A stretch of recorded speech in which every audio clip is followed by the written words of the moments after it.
ભગવાનને એવી રીતે શું પંચાત કે એમણે આ દુઃખ આપે બધાને?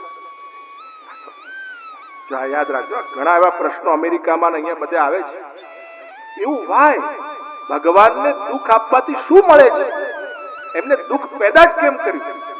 પ્રિયજનો, એક બહુ જ મોટા સંત હતા, એણે આનું બહુ સુંદર સંશોધન આપેલું અને આ સાંભળવા જેવું છે આજના યુવાનોએ.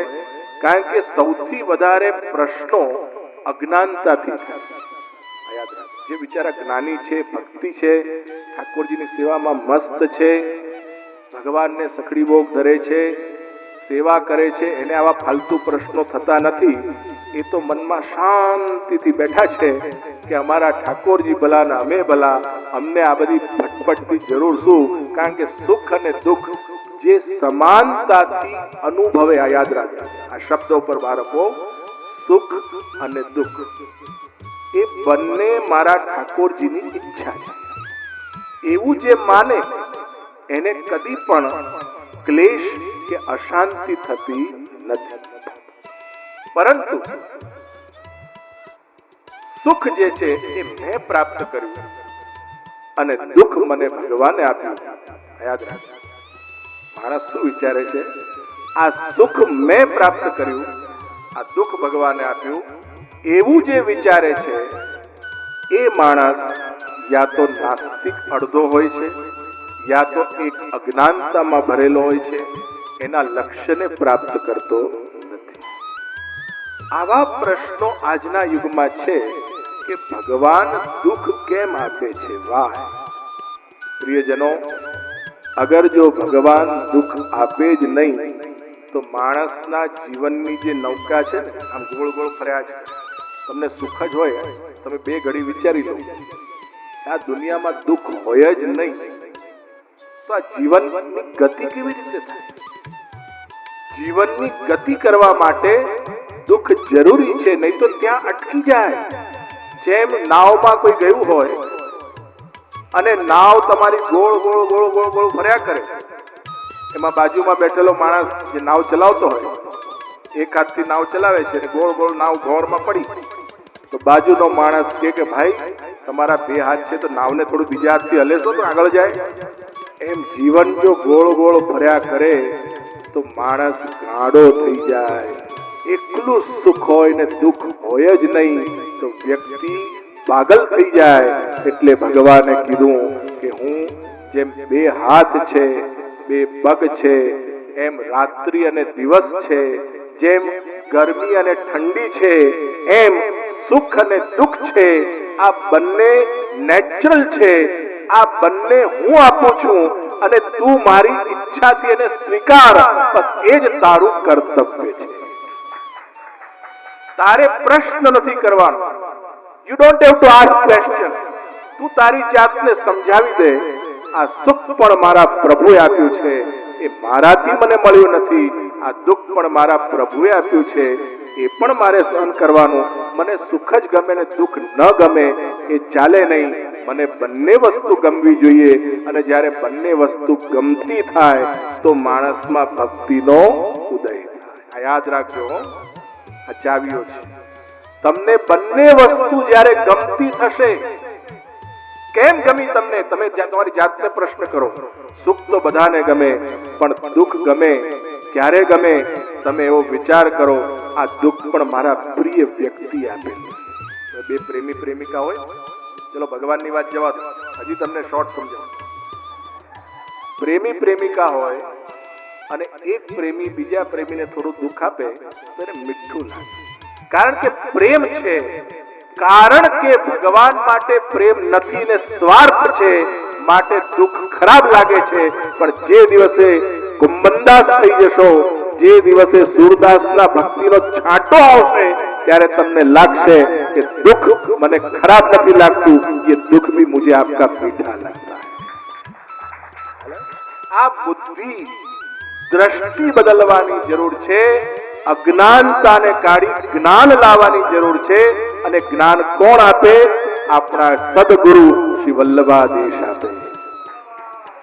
જ્ઞાન વગર, ગુરુ વગર જ્ઞાન નથી. આ ગુરુ આપણા શ્રી વલ્લભ છે. માટે શ્રી મહાપ્રભુજીએ પોતાના ગ્રંથોમાં આજ્ઞા કરી ત્રિદુઃખ સહનમ ધૈર્યમ નિજેચ્છાતઃ કરિષ્યતિ ઇતિ વિશ્વાસો નામ વિવેકઃ. અને સુખ કે દુઃખ હોય એમાં ભગવાનની ઈચ્છા માની ભગવાનને લક્ષ્ય બનાવી. આ યાદ રાખજો. આજે હું તમને મારા હૃદયની એક ભાવની વાત કરું કે જે મેં અનુભવી છે, માટે હું તમને કહી શકું છું. તમે ગમે તેવા ફાલતુ પણ કેમ ન હોય, પણ એક વાત યાદ રાખજો, લૌકિકમાં તમારી વેલ્યુ હોય કે ન હોય, તો લૌકિકની બહુ વેલ્યુનો વિચાર કરશો નહીં. યાદ રાખજો. કારણ કે બુદ્ધિમાં એક વસ્તુ બેસાડી દો, આ લૌકિક આજે છે ને કાલે નથી. તમને કોઈ આજે માન આપ્યું, કદાચ ન પણ આપે, કાલે તમારા અપમાન થઈ જાય. તમારી પાસે આજે પૈસો છે, કાલે ન પણ હોય. મીન્સ આ લૌકિક જે છે, ધન, પ્રતિષ્ઠા, સન્માન, પદ, સ્થાન, એ છે તો છે, ન તો નથી. છે તો ભગવાનની ઈચ્છા માનો, ન હોય તો ઈચ્છા માનો. પણ શું માનવાનું? આ બધું જડ અને નશ્વર છે.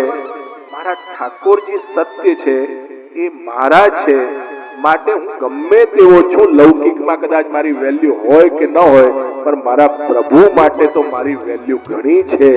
આવો વિચાર રાખજો. અંતર્મુખ થજો. મારા પ્રભુ મને જુએ છે, મારા પ્રભુ મારી સાથે છે, મારા ઠાકોરજી મારું સર્વસ્વ છે. અગર એ મને પ્રેમ કરે છે અને હું એમને પ્રેમ કરું છું, દુનિયા જગ મારે દુનિયાની લેવા દેવા. આ ફિલિંગ્સ આવવી જોઈએ. અને આ ફિલિંગ્સ જેટલી દ્રઢ થાય, આ ફિલિંગ્સ જેટલી ઊંડી થાય, આ ફિલિંગ્સ જેટલી આપણને કોઈક વધારે, આ યાદ રાખજો, તમારી આવી ફિલિંગ્સને કોઈ વધારે જોર મારે, વધારે તમારામાં વિકસાવે, એ તમારા માટે પ્રભુએ મોકલેલો પ્રભુનો દૂત છે. બાકી બધા યમદૂત છે. બાકી બધા યમદૂત છે. કારણ કે એ બધાનો અંત નરક છે. આ બધાનો અંત ગૌલોક નહીં, પણ નિત્ય લીલા છે. બસ આ બધી વિચારધારાઓ માણસમાં હોવી જોઈએ. અને એને એક જ વસ્તુ ઉપર ભાર મૂકવો, जिस समय जिस घड़ी प्रभु હું ગમે તેવો છું, પરંતુ આપ મારા છો. દિલના ખૂણામાં ડીપલી એ સેન્સ, એ હ્યુમર, એ ફિલિંગ્સ હોવી જોઈએ કે મારા ઠાકોરજી મને ઓળખે છે, મારા ઠાકોરજી મારા છે. પછી તમે એવો ભાવ કરજો, તમને એવો અધિકાર, જો યાદ રાખજો, અધિકાર વગર ભગવાન પર અધિકાર થતો નથી. અધિકાર વગર ભગવાન પર અધિકાર થતો નથી. માટે તો છેલ્લા દિવસોમાં આપણા શ્યામ સુંદર ઠાકોરજીના ચરણાર વિંદને ઢાંકી દેવામાં આવે છે. ચલ આજ तू मेरे चरण में मत देखना, क्योंकि मैं तुझे अधिकार देता हूं, तू मुझे सख्य भाव से भज. समझा કે નહીં? સખ્ય ભાવ એટલે દાસ ભાવ હોય તો સખ્ય ભાવ આવે નહીં. તમે બહુ દાસ થઈ ફરો ને, તમારા ઠાકોરજી કે બહુ દાસ થઈ ગયો, હવે થોડું સામને તો આજા. આખો દિવસ દાસ ભાવ ન ભાવે हमारा ठाकुर. कभी कभी सख्य भाव भी पैदा हो जाता है. रस છે ને, નવ રસ, રસાનામ સમૂહો નામ રાસઃ. અનેક રસો જ્યારે ભેગા થાય ત્યારે એને રાસ કહેવાય. એમ ભગવાન રાસ ક્યારે ખેલે કે જ્યારે અલગ અલગ રસ એ જીવને અનુભવ કરાવે. અને સખ્ય રસ, માધુરી રસ, વીર રસ, શૃંગાર રસ, વિભત્સ રસ, એમ અલગ અલગ દિવસે અલગ અલગ રસ તમને ભગવાન અનુભવ કરાવે. અને તમે બધા રસોથી પુષ્ટ થતા જાઓ. પછી જ્યારે બધા રસો તમારી અંદર સ્થિર બને ત્યારે ભગવાન કે અબ તો મેરે લાયક હુઆ હૈ, અબ मैं तुझे सर्व रस महारास का अनुभव करा. સમજ્યા? એટલે પુષ્ટિ માર્ગની અંદર અલગ અલગ રસો આ અલગ અલગ ઋતુમાં ભગવાન પ્રગટ કરે છે. પુષ્ટિ માર્ગની સેવા પ્રણાલિકા એ ભાવ પ્રદાન છે, બુદ્ધિ પ્રદાન નથી, ભક્તિ પ્રદાન છે. તો આપણે વસંતના દિવસમાં આપણા ઠાકોરજી બે રસ પ્રગટ કરે છે. એક તો છે સખ્ય રસ અને બીજો છે શૃંગાર રસ. એક વસ્તુ યાદ રાખો, શૃંગાર રસ જ્યાં છે ત્યાં સખ્ય રસ ઓટોમેટિક હોય જ છે. કારણ કે સખ્ય સમાનતા, સખ્ય રસ નો અર્થ છે સમાનતા. હે ભગવાન, હું આપના સામે છું, આપ મારા સામે છો. આપ ભલે ભગવાન છો પણ આપ મારા છો. આ યાદ રાખજો. ભલે આપ ભગવાન છો પણ આપ મારા છો. મારા છો માં તો બાલ ભાવ આવી જાય. તો બાલ ભાવ થી વસંત ન ખેલાય. મારા છો એમાં તો બાલ ભાવ આવી જાય.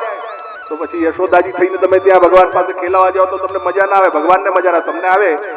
માં પણ બાળકને રંગ તો નાખે પણ એમાં માને મજા આવે, બાળકને ના. પણ જ્યારે પત્ની કે પ્રેમિકા એ પ્રેમિક કે પોતાના પતિ ઉપર રંગ નાખે તો પત્નીને પણ આનંદ આવે અને પતિને પણ આનંદ આવે. એમ ભગવાન જ્યારે સખ્ય રસ સમાનતા પેદા કરે અને ત્યારે શૃંગાર રસ પેદા થાય, ત્યારે વસંતના 40 દિવસનો જે આનંદ આવે એ મહારસ પેદા થાય. સમજાયું? એટલે પુષ્ટિમાર્ગનો સેવા પ્રકાર કોઈક વાર શાંત રસ છે. શયનની અંદર પ્રભુ શાંત રસ પ્રગટ કરે છે. શાંત રસમાં પણ શૃંગાર છે. રાજભોગની અંદર પણ પોતે ઘણીવાર માધુર્ય રસ પ્રગટ કરે છે. એમ અલગ અલગ રસ આખા દિવસમાં. આ તો બહુ ઊંડો વિષય છે, ચર્ચા ઘણી લાંબી થઈ જાય. પરંતુ સારાંશમાં તમને કહું કે ભગવદ રસ એ મુખ્ય છે.